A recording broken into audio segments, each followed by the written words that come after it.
Heidi Shierholz is the president of the Economic Policy Institute and the former chief economist of the U.S. Department of Labor, and she joins me now. And I think we have to address that, right? What was your former position as opposed to going through this jobs report, which I do want to do. Howard Lutnick continued to double down on the veracity of the numbers. How damaging is that, not just for anyone who looks at these numbers, who's in the business of looking at these numbers, but from Americans generally, if the government itself is really questioning the credibility of government numbers? It is a real problem. It is. I mean, Trump firing the commissioner of the Bureau of Labor Statistics a month ago when the July numbers came out and showed the economy that was really slowing, instead of saying, whoa, what am I doing that's generating these, a slowing economy, he fired the commissioner of labor statistics. That's a real page out of an autocratic playbook, but it's also very, very bad for the economy because our economy runs on good data.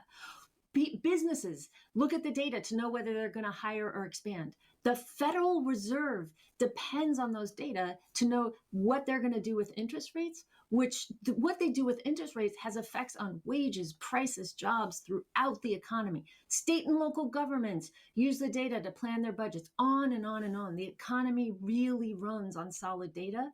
If that data gets politicized.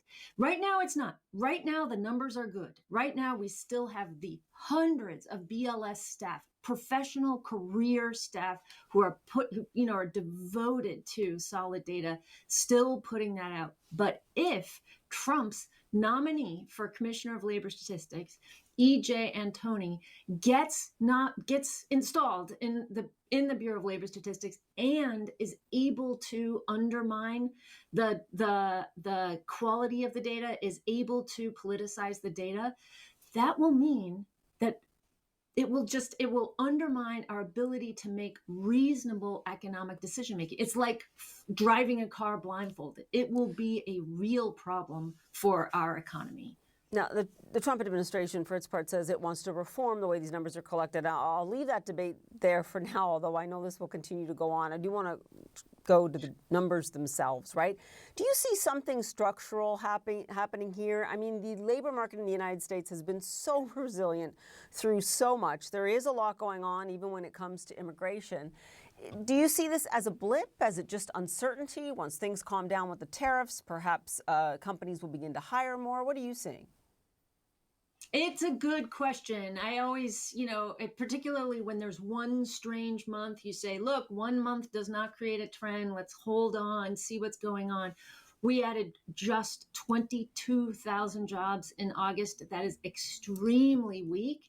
But the more concerning thing, to your point, is this is becoming a trend. If you look over the last 4 months, we added just 27,000 jobs on average per month over the last 4 months. And 4 months does begin to make a trend.